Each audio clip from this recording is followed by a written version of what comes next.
Assalamualaikum. Bu, saya Ki. Saya ngasih Ki.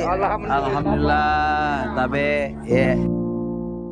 Bapak-bapak Ibu sekalian, kita ketahui bersama belakangan ini sejak tahun lalu sebenarnya. Tahun lalu itu lebih parah. Kita mengalami El Nino yang berkepanjangan. Nah, tentu semenjak saya menerima amanah di sini sebagai Kapolda Sulsel, kemudian bertemu dengan teman-teman, saya banyak mendorong sudahlah kita perbanyak kegiatan-kegiatan sosial kemasyarakatan. Nah, salah satunya adalah wujudnya hari ini kita sekarang berada di depan sarana air bersih yang alhamdulillah sudah dibangun.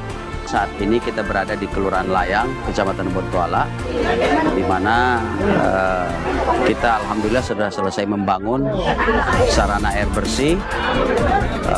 Tentu saya selain sebagai Kapolda juga selaku Ketua Ikatan Alumni Semansa 87 berharap sarana ini bisa dimanfaatkan dengan baik oleh masyarakat sekitar.